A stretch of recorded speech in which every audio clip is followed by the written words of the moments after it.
Ok, donc là il me dit fais toi-même, le plan a fonctionné, fais toi-même le apply. Ah, super, hein. Les IA sont un peu paresses de nos jours quand même. C'est ça qui est super avec maintenant les IA, c'est que vraiment on n'a plus besoin d'aller choper les options. Bien sûr ça c'est une mauvaise pratique, ça part pas en prod. Surtout que là c'est pour créer mon coffre-fort de secrètes, donc là faire ça c'est pas de type. Bonjour à tous et bienvenue sur cette vidéo où aujourd'hui je vais déployer des conteneurs LXC sur Proxmox via Terraform. En fait ça va être une série de vidéos qui va me permettre de construire mon Home Lab. Et pour commencer on va faire du Terraform, de l'infra as code. Et c'est parti, let's go. Et on va s'aider bien sûr de Copilot. Donc là j'ai commencé à initialiser le repo. D'ailleurs je veux plutôt qu'il travaille, je suis plutôt dans un fichier infrastructure. Désolé, je le fais via via terminal, mais de préférence. Donc là je lui donne le fichier env.sh qui contient les credentials et je le mets en mode agent et bien sûr je choisis Claude Sonnet 4.5. Donc là j'ai écrit un petit prompt qui lui permet de comprendre ce qu'il y a à faire. C'est écrire un script Terraform qui permet de créer un conteneur LXC sur Proxmox. Les identifiants sont dans le fichier env.sh. Et pour tester, tu peux faire un curl sur l'API de Proxmox. Donc là, on va lui donner le contexte du env.sh et on va le laisser travailler. En attendant qu'il travaille, donc un petit résumé de ce qui va arriver sur le Home Lab. Donc là, c'est la première brique que je vais commencer à construire. Là, c'est de l'infra as code. Ah, juste. Il me demande si je peux faire quelque chose. Alors là, ce qu'il va faire, c'est qu'il source et qu'il teste la version de Proxmox. Donc là, on va laisser faire. Donc comme je disais, c'est sur mon Home Lab. Et là, on va commencer à automatiser le LXC qui va juste servir pour la partie de HashiCorp Vault. Donc là, il fait bien... il récupère bien la version de Proxmox. Donc là, il sait qui peut contacter Proxmox. Donc là c'est cool, il a à faire. Maintenant c'est vrai qu'on n'a plus grand chose à faire, même en tant que DevOps et Ops, pour setter les trucs, parce que ça va assez vite. Maintenant faire l'infra as code c'est assez simple avec sachant que même il a accès à l'infrastructure existante. Il peut même aller faire aller chercher les infos lui-même, donc c'est quand même pas mal. Donc là il me demande d'entrer dans le répertoire infrastructure et de faire un init. Ok, donc il va faire un init et on va juste regarder un petit peu rapidement ce qu'il a fait. Et il a pris le provider telnet Proxmox. Ok, donc là ça c'est une erreur que j'ai déjà eu avec lui. Il va le corriger. Il a changé de fusil d'épaule.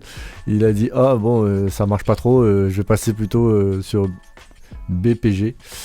Moi aussi j'avais des soucis avec Telnet, mais j'ai réussi à le faire fonctionner. S'il passe par BPG pardon, c'est beaucoup plus simple, parce que après c'est vrai, si je veux faire de l'automatisation de VM, lui aussi il le fait, donc c'est déjà pas mal. Donc là il a seté les variables. Ok, et un var qu'il a initialisé, bien sûr. Elle a mis tout en clair. De toute façon moi j'avais mis tout en clair, mais on va bien sûr, ça c'est une mauvaise pratique, ça part pas en prod. Surtout que là c'est pour créer mon coffre-fort de secrètes, donc là faire ça c'est pas tip top. On va plutôt le mettre pour l'instant sous variable d'environnement, sous forme de variable d'environnement. Mais c'est vrai que c'est une bonne question, c'est pour créer un coffre-fort. où est-ce que je dois mettre mes credentials, parce que sachant que c'est le coffre-fort qui c'est l'œuf et la poule quoi, qui gère les secrets. Ouais, c'est un peu délicat. Voilà. Donc là, il a fait son init, ça a fonctionné, donc ok. Donc là, il fait son plan, ça a fonctionné aussi. On va juste regarder ce qu'il va faire. Tac, tac, tac. Ça ressemble vachement à une VM quand même. Mais ouais, c'est ça qui fait que c'est pas une VM. Ok. Ok, donc là, il me dit, fais toi-même, le plan a fonctionné, fais toi-même le apply. Ah, super. Hein. Les IA sont un peu paresses de nos jours quand même. Hein. Donc là, je fais yes. Bien sûr, mon pare-feu commence à crier. Et premier problème, ouais, ce template, je l'ai pas. Donc déjà, je vais conserver ce qu'il a fait. Et je vais un peu l'aider parce que là, sinon, il sera obligé d'interroger Proxmox pour voir quel. Et moi, j'ai déjà les templates, donc je vais un peu l'aider. Faut pas que les IA travaillent. Fait tout le boulot. Hein. On est encore utile pour le moment. Hein. Pour le moment, j'ai dit. Tac. Donc là. D'ailleurs, ça, c'est un sujet que j'aimerais bien discuter. Si vous êtes chaud pour les prochaines vidéos, on pourra faire un petit format où on discute un peu de ça, de l'avenir un peu des DevOps et autres. Donc, apply. Ouais, apply. Il y avait juste ça qui change, donc ça. Ouais, donc l'avenir des DevOps par rapport à ça. Là, pour le moment, il fait que pondre le code, mais on pourrait très bien. Enfin, je pense que je pourrais très bien lui donner un cheminement où il build, il teste, et il se lance automatiquement. Après, tu vois, ce genre de truc. Où la sécurité, ouais, il faut quand même une petite papate pour l'instant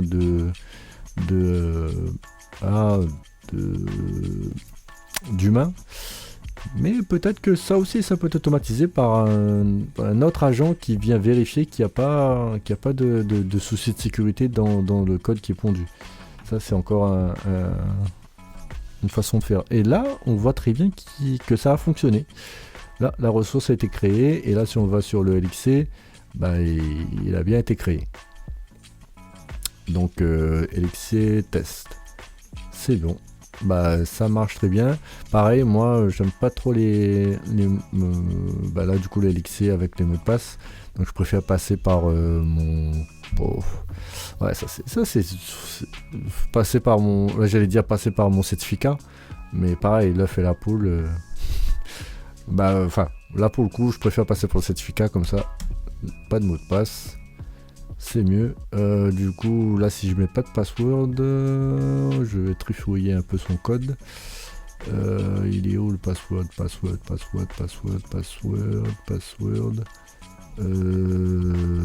Il est là. Bon, sinon pareil, il faut que je me paluche le manuel pour voir quelle directive je dois mettre. Mais là avec l'air des IA, je lui dis je veux utiliser mon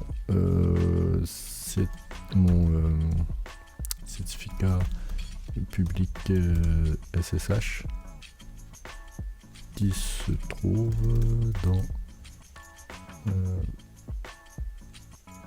hop. J'espère juste qu'il va pas me leaker mon certificat. Bon après je vais le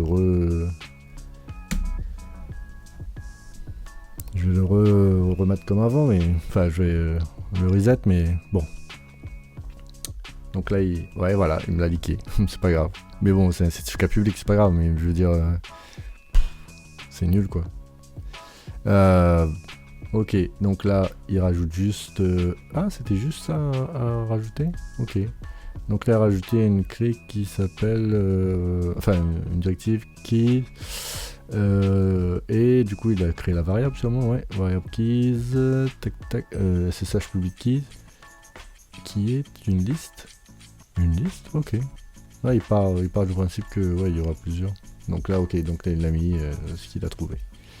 Ok, donc là, il fait Terraform plan.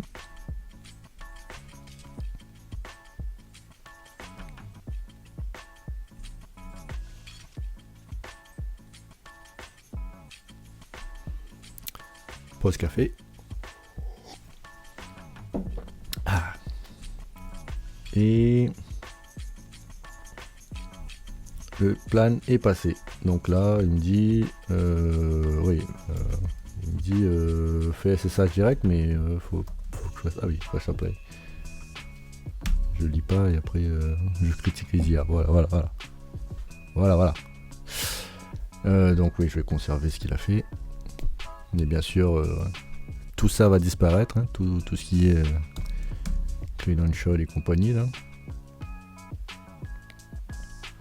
Et je pense que je vais les mettre plutôt dans une CI. Pour moi, c'est l'endroit le plus, je dirais, le plus logique à mettre. Une CI, une CD, pardon, lors du déploiement. Donc ça apply. Ok, donc là si je fais SSH, j'ai pas l'IP du conteneur, mais je crois que je peux faire ça. Non, ou LAN. Non plus. Ping LXC-test. Bien sûr que non. Bien sûr que non. Non. Bon, bah, il faut aller se connecter sur le LXC. Route pve.lan. Et on va choper l'adresse IP. Comment on chope encore? Ben voilà. Il est là, c'est 101 il me semble. 110 c'est quoi? Il n'y a pas moyen d'afficher le...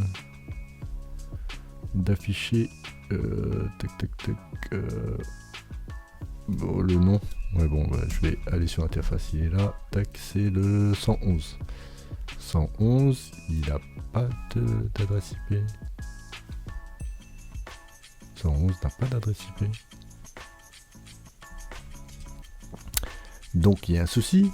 Donc là je suis en DHCP mais ça n'a pas fonctionné.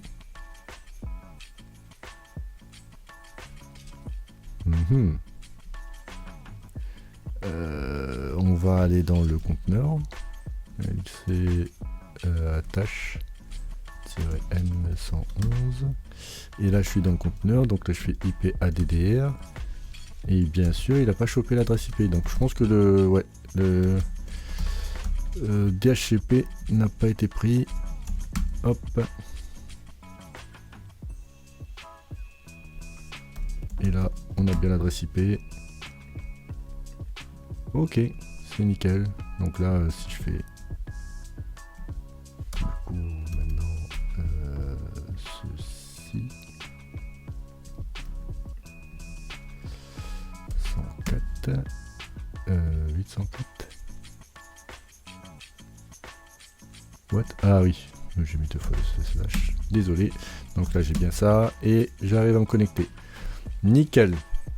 Bon, il y a encore un souci sur le DHCP, mais je sais pas pourquoi il chope pas. Bon, on va résoudre ça. Allez, c'est parti, on y va là. Donc il y a un souci, le conteneur ne récupère pas d'adresse. Ah oui, mais par contre quand il va tester, il va voir l'adresse que j'ai fait. IP, il y a un souci, adresse IP via DHCP. Ouais, je pense qu'il va essayer de contacter, il va dire bah attends, il y a une adresse IP là, Coco. Ah non, il n'a pas testé. Ah, c'est plutôt pas mal. Donc là, il a rajouté des options. C'est ça qui est super avec maintenant les IA, c'est que vraiment, on n'a plus besoin d'aller choper les options. Sauf que, bien sûr, avant d'envoyer ça en prod, avant de qualifier tout ça, on va vérifier si toutes les options sont clean. Là, c'est mon home lab, je lui fais un peu confiance, mais sinon, en production, il faudrait vérifier 2 fois, quoi. Donc là, je fais un apply, ok. Pourquoi il passe des biens? Qu'est-ce qui... Pourquoi il... C'est quoi ce truc?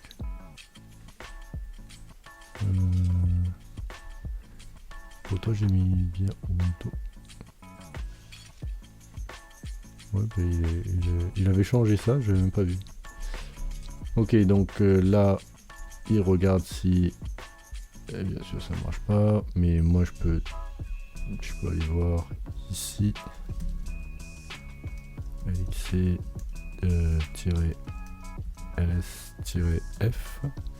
et j'ai bien mais j'ai bien l'adresse IP, mais sauf que c'est moi qui l'ai seté, quoi.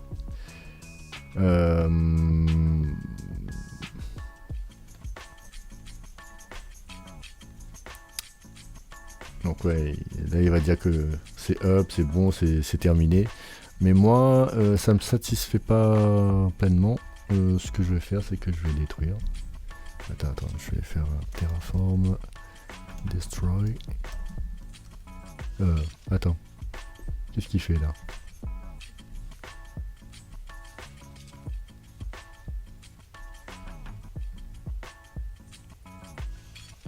Qu'est-ce qu'il fait? Bon, Coco, non, c'est bon, je pense que tu as peut-être résolu le souci, je vais tester, hein. Oh, comme quoi, hein. Ah bah tiens, là il veut reboot. Non, je vais le faire, je vais même destroy.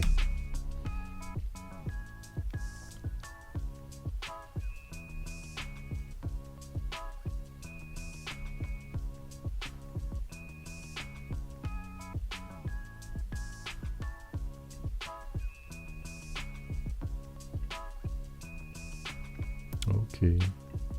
Qu'est-ce qu'il a modifié là encore? Je suis en train de tester. Oh là là.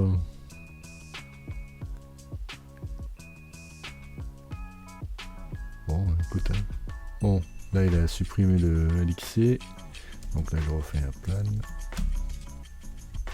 Ben, il va faire un plan.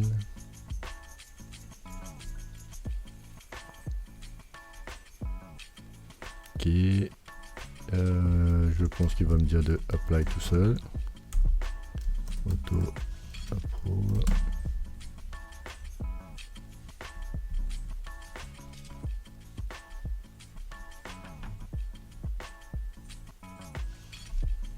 Ok, donc là le conteneur se lance.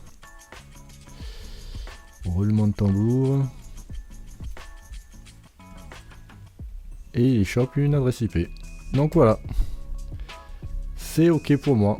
Donc la première phase de notre Home Lab est faite.